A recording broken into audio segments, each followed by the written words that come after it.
Hello दोस्तों, आप सभी का फिर से स्वागत है मेरे चैनल ये जीवन है।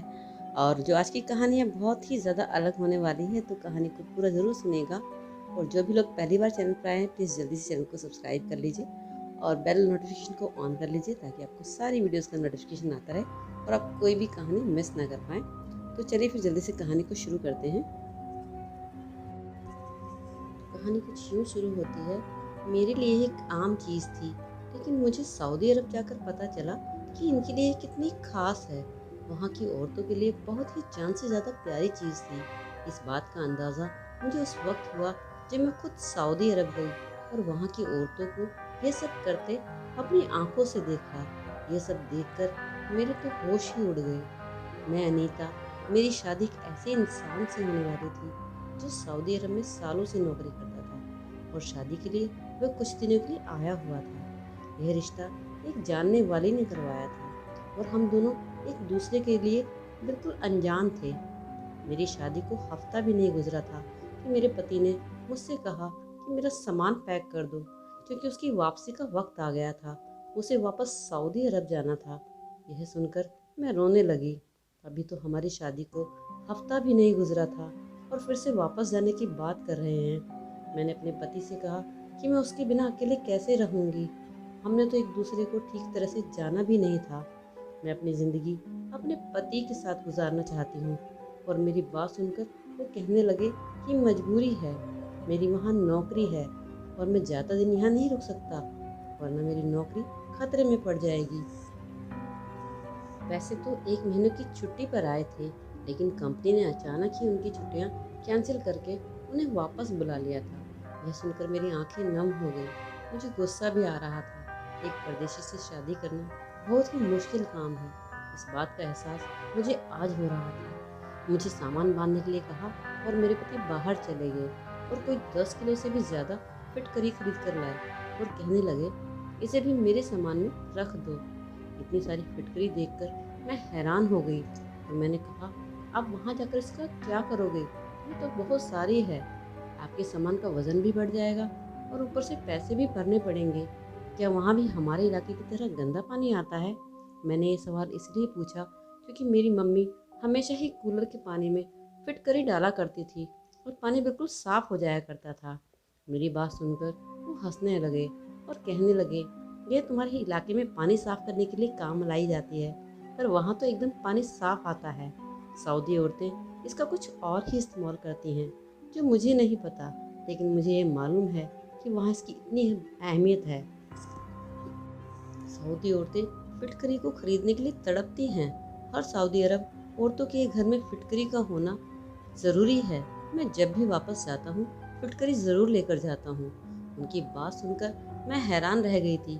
यहाँ तो हर दुकान पर फिटकरी आमतौर पर मिल जाती है, लेकिन उस वक्त मेरे लिए ये जानना ज़रूरी नहीं था। मुझे तो उनकी जुदाई का गम था। मैंने उसके सामान में फिटकरी रख दी। मैंने रोते हुए उससे कहा कि जितनी जल्दी हो सके मुझे वापस बुला लेना। मेरे आंसू रुकने नहीं पा रहे थे। अभी तो हम दोनों ने अपनी खूबसूरत ज़िंदगी की शुरुआत ही की थी और इतनी जल्दी जुदाई का वक्त भी आ गया था। पति के बगैर ससुराल में रहने का सोचकर मुझे परेशानी हो रही थी। मुझे उस तरह रोता हुआ देखकर मेरे पति कहने लगे, तुम ज़्यादा परेशान ना हो, वहाँ जाकर मैं तुम्हें बुलाने का इंतज़ाम कर लूँगा। मैं जानती थी ये सब झूठे बहाने हैं, लेकिन सिवाय आंसू बहाने के मेरे पास कोई रास्ता नहीं था। मेरी सास ने तो मेरे आंसू को भी नाटक करार कर दिया था। उनका कहना था कि वह भी तो सालों से अपने बेटे की जुदाई का गम बर्दाश्त कर रही हैं। खैर, मेरे पति मुझे छोड़कर चले गए, लेकिन जब भी उनका फ़ोन आता मैं बहुत रोती। उनकी माँ फ़ोन पर उनसे मेरी बहुत बुराइयां करती। मैं उन सब बातों से तंग आ गई थी और फिर उन्होंने मुझे एक दिन बताया कि वे मुझे अपने पास सऊदी अरब बुला रहे हैं। उन्होंने सारे इंतज़ाम कर लिए थे। उन्होंने मुझे सभी ज़रूरी पेपर भी भेज दिए थे। यह सुनकर मैं खुश हुई। वहीं मेरी सास के चेहरे का रंग बदल गया, लेकिन मैंने उनको नज़रअंदाज करके जल्दी जल्दी जाने की तैयारी की। मैंने अपने पति से पूछा कि क्या आपके लिए कुछ लेकर आना है, तो उन्होंने कहा कि बस अपने साथ 15 किलो फिटकरी लेते आना। यह सुनकर मैं हैरान हो गई। मैंने उनसे कहा, अभी कुछ दिनों पहले ही आप 10 किलो फिटकरी लेकर गए थे। 15 किलो फिटकरी तो बहुत ज़्यादा होती है। मेरा अपना भी सामान अच्छा खासा था और फिर 15 किलो फिटकरी रखने की वजह से मुझे ज़्यादा वजन के पैसे भरने पड़ेंगे। और मैं सोचने लगी कि पता नहीं इतनी सारी फिटकरी का ये सऊदी औरतें करती क्या हैं। मेरे लिए इतना भारी सामान संभालना मुश्किल हो रहा था। कुछ ही घंटों के सफ़र के बाद मैं सऊदी अरब अपने पति के पास पहुंच गई। एयरपोर्ट पर उन्हें देखकर मेरी खुशी का ठिकाना ना रहा। मगर मेरे पति ने मुझसे पहला सवाल यही पूछा कि तुम फिटकरी लेकर आई हो। उनकी यह बात सुनकर मेरा दिल टूट गया। मुझे लग रहा था जैसे उन्हें मुझसे ज़्यादा फिटकरी की फिक्र थी, जबकि मैं उनसे मिलने के लिए बहुत ही बेचैन थी। मैंने खामोशी से फिटकरी निकाल कर उन्हें दे दी, लेकिन ना जाने वह किसी को दे आए थे। वापसी पर उनके पास काफ़ी ज़्यादा पैसे थे। वापस आकर उन्होंने मुझसे बहुत ही प्यार से बात की। इस दौरान मैं उनसे फिटकरी के बारे में पूछना ही भूल गई कि वे फिटकरी कहाँ देकर आए हैं और क्यों देकर आए हैं। पति की प्यार भरी बातों में मैं सब कुछ भूल गई थी। सच कहूँ तो मुझे यकीन ही नहीं आ रहा था कि उन्होंने मुझे अपने पास बुला लिया है। आने वाले 1 महीने में मैंने अपने पति के साथ बहुत ही अच्छा समय गुजारा, लेकिन 1 महीने बाद ही मेरे पति कहने लगे कि मैं तुम्हें यहाँ नहीं रखना चाहता, मेरे लिए ये मुमकिन नहीं है, तो बेहतर यह है कि तुम वापस लौटकर चली जाओ। उनकी बातें सुनकर मैं बहुत हैरान थी कि आप कैसी बातें कर रहे हो, मैं आपके बगैर क्या ज़िंदगी गुजार लूँगी। मैं तो अपने सब रिश्तेदारों को ये कह कर आई हूँ कि मैं हमेशा के लिए आपके साथ रहूँगी। वैसे भी मैं वहाँ जाकर क्या करूँगी। उन्होंने मुझे जवाब दिया कि यहाँ खर्चा बहुत ज़्यादा हो गया है और घर भेजने के लिए पैसे नहीं बचते। उन्हें अपनी बहनों और माँ का खर्चा भी उठाना है। मम्मी पैसों के लिए तगादा करती रहती है और तुम्हारे यहाँ होने से मेरे सारे पैसे यहीं पर खर्च हो जाते हैं। मैंने नाराज़ होते हुए कहा, अगर ऐसी बात है तो मैं भी यहीं कहीं नौकरी कर लेती हूँ। मैं अपना खर्चा खुद उठा लूँगी, लेकिन अब मैं वापस नहीं जाऊँगी। मैं अकेले वहाँ ज़िंदगी नहीं गुजार सकती। मेरी बात सुनकर पति कहने लगे, तुम्हें भला क्या काम मिलेगा, तुम क्या नौकरी करोगी। बहुत सोचने के बाद मैंने उन्हें कहा, मुझे लोगों के घरों का काम ही क्यों ना करना पड़े, पर मैं कर लूँगी, वापस नहीं जाऊँगी। मेरे पति को मेरी बात मजाक लगी, लेकिन मैंने इरादा कर लिया था कि नौकरी करूँगी। फिर मैंने अपनी बिल्डिंग में जो फैमिली रहती है उनसे बात की।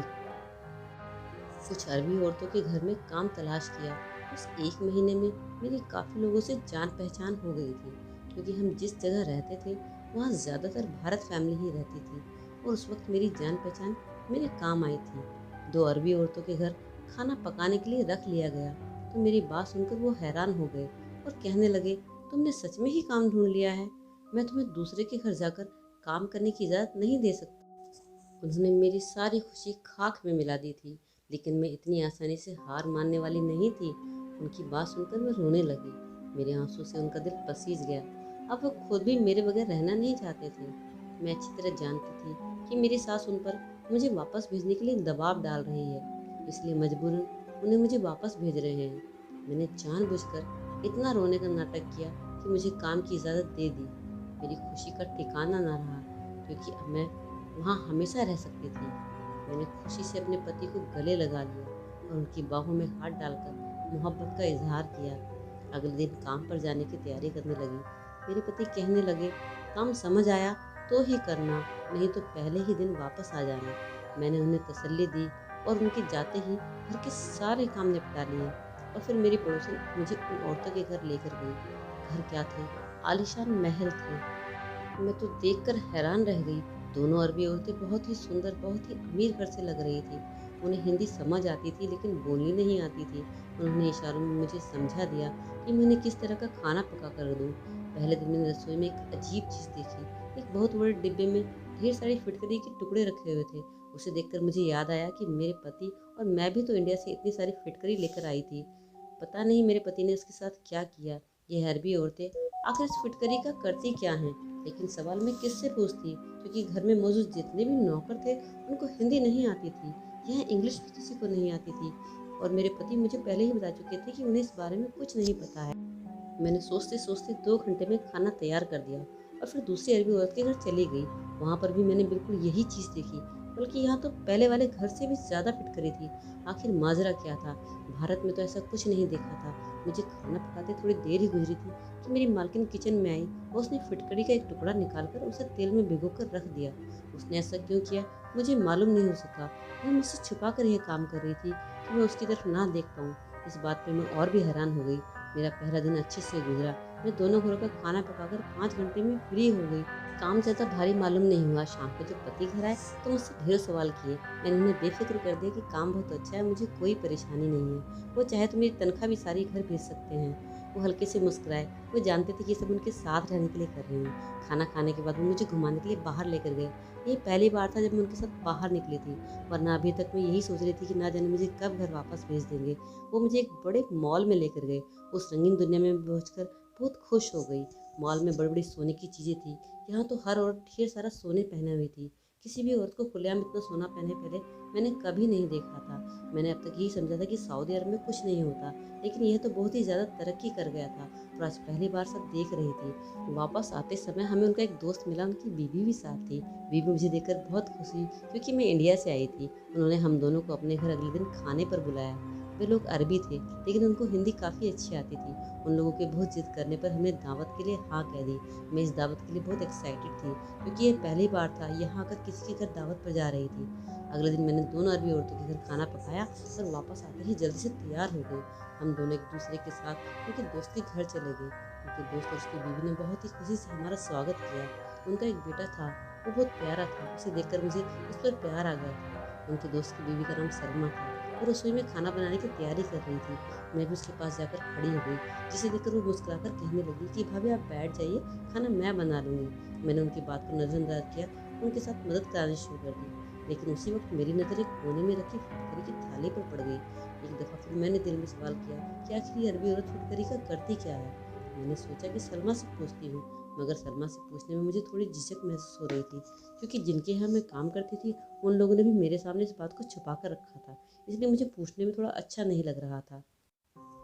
लेकिन मुझसे नहीं रहा गया तो मैंने पूछ ही लिया कि इतनी फिटकरी का क्या होता है। मेरी बात सुनकर सलमा के चेहरे का रंग बदल गया और जल्दी से फिटकरी की थाली उठाकर अलमारी में रख दी। उसका अंदाज बहुत ही अजीब था। मेरी बात का जवाब देने के बजाय वो खाना बनाने में लग गई और खामोश हो गई। दोबारा पूछना मुझे अच्छा नहीं लगा। खाना मज़ेदार बना था, दावत बहुत अच्छी रही। हम लोग उन लोग घर से इजाज़त लेकर वापस घर लौट आए। पूरे सारे रास्ते मेरे दिमाग में यही बात चलती रही। तो पति ने मुझे गुमसुम देखा। पूछने लगे तुम्हें क्या हुआ है। मैंने उनको सारी बात बता दी कि किस तरह मैंने दोनों अरबी मालिक के घर फिटकरी के बड़े बड़े डब्बे देखे थे और सलमा की रसोई में भी बहुत सारी फिटकरी मौजूद थी। आखिर ये अरबी औरतें इतनी फिटकरी का करती क्या हैं। मेरी बात सुनकर वे हंस पड़े और कहने लगे तुम औरतें छोटी छोटी बातों पर उलझ जाती हो, मैं ही पता करके बताऊंगा कि इसके पीछे क्या राज है। दिन तेजी से गुजर रहे थे, मेरा काम भी बहुत अच्छे से जम गया था। मुझे भी औरतों के घर खाना पकाने की आदत हो गई थी। मेरे मम्मी पापा अक्सर मुझे फ़ोन करते थे। जब से मैं सऊदी अरब आई थी मेरी मम्मी बहुत खुश थी। मैंने अपनी मम्मी से कई बार फिटकरी के बारे में सवाल किए थे, लेकिन मम्मी को भी ज़्यादा पता नहीं था फिटकरी के बारे में कि तेल में मिलाकर क्या किया जा सकता है। यह बात मेरे लिए एक हैरत जैसी थी। मैं सऊदी अरब आकर पूरी तरह सेट हो गई। अब मुझे इंडिया वापस जाने की फिक्र नहीं थी। मेरा काम बहुत अच्छे से चल रहा था। दोनों अरबी मालकिन मेरा ख्याल रखती थी। खाना कुछ ज़्यादा नहीं पकाना होता था, 2-3 खाने बनते थे, वो भी थोड़े थोड़े। कुछ दिन बीत गए और एक दिन मेरे पति ऑफिस से लौटे और मेरा हाथ पकड़कर बैठ गए और कहने लगे कि आज मैं तुम्हारी परेशानी ख़त्म कर देता हूँ और तुम्हें फिटकरी का राज बताता हूँ। लेकिन अरबी औरतें ये नहीं चाहती कि ये राज कभी किसी को पता चले, क्योंकि फिटकरी इस्तेमाल उनके ख़ानदान से चलती आ रही है और वह इस राज को अपने तक ही रखना चाहती है। इसलिए सलमा भाभी ने भी तुम्हें इस बारे में कुछ नहीं बताया था। उनकी बात सुनकर मुझे परेशानी होने लगी कि फिटकरी से भी ऐसा क्या किया जा सकता है जो इस कदर छुपाने लायक है। मेरे पति कहने लगे कि हर जगह और हर देश के अपने अपने रीति रिवाज होते हैं, अपने अलग रस्म होते, अपने अलग टोटके होते हैं, इलाज होते हैं। तुम भी जब यहाँ आई थी तो तुमने बहुत सारी चीज़ें देखी जो इंडिया में नहीं होती और जो इंडिया में होती हैं वहाँ पर नहीं होती। इस तरह फिटकरी का इस्तेमाल भी अलग जगहों पर अलग चीज़ों के लिए किया जाता है। अरबी औरतें फिटकरी से बहुत अलग किस्म का फ़ायदा हासिल करती हैं, जो हैरान है। अगर इंडिया में पता चल जाए तो हर घर में फिटकरी के टुकड़े नज़र आने लगेंगे। मैंने अपने पति को घूर के देखा और कहा कि पहेलियाँ मत बुझाओ और मुझे बता दो। उन्होंने मुझे ऐसा राज बताया जिसे सुन के मैं दंग रह गई। अपने 22 साल की ज़िंदगी में मैंने आज तक ऐसा नहीं सुना था। मैंने हैरानी से पूछा कि आप सच बोल रहे हैं? तो उन्होंने कहा हाँ मैं सच बता रहा हूँ और अपने दोस्त से पूछ कर आया हूँ। उसने मुझे सारी बात बताई। मेरा ये वही दोस्त है जिसे मैं इंडिया से फिटकरी ला के देता हूँ और महंगे दामों पर बेचता हूँ। मेरे पति ने मुझे बताया कि अरबी औरतें पहले एक खास किस्म का तेल तैयार करती हैं जो उन्हें अपने बुजुर्गों से सीखा है। नारियल के तेल में मिलाकर यह तैयार किया जाता है और उस तेल को तकरीबन 2 महीने तक तैयार किया जाता है और फिर उस तेल में फिटकरी को भिगो दिया जाता है और फिर फिटकरी को निकाल कर उसका पाउडर बनाया जाता है और फिर अरबी औरतें अपने उसे पेट और नाक पर लगाती हैं। उनका मानना है कि ऐसा करने से उन्हें बेटा पैदा होगा। सुना है वाकई जो औरतें फिटकरी वाले पाउडर को इस्तेमाल करती हैं उनके पास बेटों की पैदाइश होती है। ये बात मेरे लिए हैरान करने वाली थी और मैंने कहा अगर इंडिया की औरतों को इस बात के बारे में पता चल जाए तो सच में सब घरों में इस्तेमाल करना शुरू कर देंगी। पर मुझे एक बात समझ नहीं आ रही थी कि वे इस राज को छुपाकर क्यों रखना चाहती थी। मैंने अपने पति से पूछा तो कहने लगे कि हर किसी के अपने तौर तरीके होते हैं और ज़्यादातर औरतें बताना भी नहीं चाहती कि वो बेटे के लिए कोई टोटका कर रही हैं, खासकर अरबी औरतें। अपने पति की बात सुनकर मैंने अफसोस भरे लहजे में कहा कि मेरे पास तो फिटकरी नहीं है और ना ही मुझे तेल बनाने का तरीका आता है। मेरी बात सुनकर वो हंस पड़े और कहने लगे बस औलाद की ख्वाहिश है, चाहे वो बेटा हो या बेटी हो, मुझे फ़र्क नहीं पड़ता। उनकी सोच जानकर मुझे बहुत खुशी हुई। दूसरे मर्दों की तरह उन्होंने बेटे की ख्वाहिश का इज़हार नहीं किया था। मैं अभी तक उन दोनों घरों में काम करती थी और मेरी दोनों मालकिन प्रेग्नेंट हो गई। अब मैं अपने तौर पर खुद से उनका ख्याल रख रही थी और हैरत की बात यह थी कि मेरे दोनों मालकिन को बेटे ही हुए थे। शायद उनका बनाया हुआ तेल वाकई कामगार था। कुछ ही दिनों में ऊपर वाले ने मुझे भी खुशखबरी दी, लेकिन मैंने ऐसा कोई तेल इस्तेमाल नहीं किया था। फिर भी मुझे बेटा ही हुआ। बेटी या बेटे ऊपर वाले की देन है। हम इंसान अपने तौर तरीके से कुदरत को बदलने की कोशिश करते हैं और अरबी औरतें वही कर रही थी। आप लोग भी बताइए कि बेटा और बेटी में क्या फ़र्क है? क्या बेटा प्राप्त करने के लिए हमें इस तरह के टोटके का इस्तेमाल करना चाहिए? क्या बेटा होना इतना ज़रूरी है? तो ज़रूर कमेंट सेक्शन में एक कमेंट छोड़िएगा, अपनी राय बताइएगा। तो कहानी थोड़ी सी भी अच्छी लगे तो लाइक कर दीजिएगा और चैनल पर पहली बार आए तो सब्सक्राइब कर दीजिए। चलिए फिर मिलते हैं अगली वीडियो में एक नई कहानी के साथ में। बाय।